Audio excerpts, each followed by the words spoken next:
I have to kind of step up as the leader. I got to be more vocal and help out the younger guys. So, but other than that, I mean, my mentality as a player is not different. I think my mentality as a leader is a little different. That's not a forced situation. Clearly, Frost and Helfers said, "Hey, be more vocal. Take this team and make it your own." You haven't had to force that.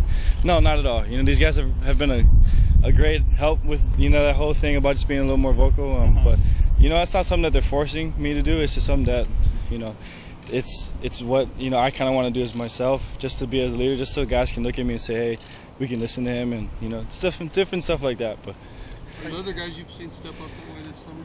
Yeah, Horonis, you know, a lot of those guys up front, Jake, Tyler, a lot of those guys have, you know, tried to get into a little more vocal, especially now that these freshmen have, you know, rolled in, and they're just trying to do their best to help these guys learn. What do you see with Thomas Tyner through workouts and 7-on-7? You know, he's just like, you know, all these other freshmen. They're coming along well. They're learning. You know, we're going to see when fall camp rolls around how much they've learned since they've gotten here. Yeah, clearly no pads, and it's not 11-on-11. Right. But can you see something? I mean, he's the fastest guy ever in Oregon prep history, and clearly, I don't know how many thousands of yards. Can you sort of see that he's different, or you just don't know yet? I've, you know, from what I've seen, he's done well, just picking up the offense. But you know, there's not a whole lot of running situations that we're doing right now. Oh, so I see. You know, we're gonna see what else he can pick up. But I'm really looking forward to see what he can do. What did you get out of the Manning camp? You know, I got a lot of different things. You know, we were able to sit down as college quarterbacks and had a little Q&A, and you know, to be able to learn a lot of different things from, you know, film study to just how you handle yourself, you know, off the field. And I think, you know, to be able to sit in there and just look at these guys and say, you know, they play at the highest level, and you know, they've done it, you know, and it's just it was a cool experience. But yeah, I feel like I've learned a lot. The Q&A with Eli and Peyton and their dad, or? It was with Peyton, Eli, and then I think it's Maylock, the NFL. Yes, he was. Yeah.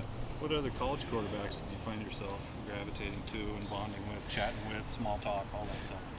You know, I mean, everyone was pretty social. You know, I met guys like Stephen Morris from, you know, the U from Miami. I met guys. You know, I've kind of met a couple of times. I met Devin Gardner before. You know, he's a quarterback in Michigan. I sat down and chatted a little bit with Johnny while he was there, and guys like AJ. I mean, everyone that was relatively there. We kind of just had some small talk, and you know, I really got an opportunity to catch up with Brian, because Brian was also there, and you know, he seems to be doing well. What do you get out of that sort of relationships with other quarterbacks who are these top flight programs? Do you get anything out of that?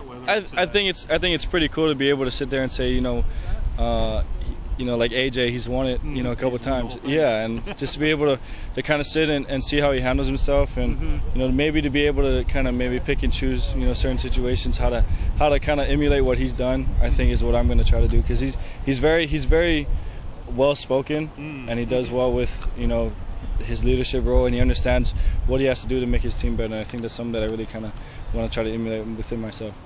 Yeah, because you're kind of casting that spot now, even though you're only a third-year player, a sophomore. You're sort of almost one of the faces of this program, unlike last year when nobody knew what you were. So it's a different role for you. Yeah, and you know, it's something I'm still trying to get used to. Yeah. You know, being a kid from Hawaii, you never really kind of expect yourself to be sitting and being the face of a program, but. You know, that's all, you know, outside stuff to me. That's just noise. You know, that's not what's going on the field. You know, that's not what's going on right now. And that's my main focus right now, is just to get better with my teammates and get ready for the season. Didn't have an alarm clock you could loan Johnny? Yeah. You know, that's an interesting situation, and you know, it is what it is. You knew him before this the Peyton camp. Yes, I actually met him the first time was at the Oregon camp, summer of going into our senior years. Hey, now a couple, 2-3 months after spring, any more feel about what this offense will be like without Kenyon and Ella Michael? Clearly Byron's a good player, Thomas Tyner. Any more feel that, okay, I think we are going to pass the ball? You know, that's hard to say. Still hard to say. Yeah, I mean, we've done, you know, we've gone through spring. I felt as an offense we've gotten better, which is always good.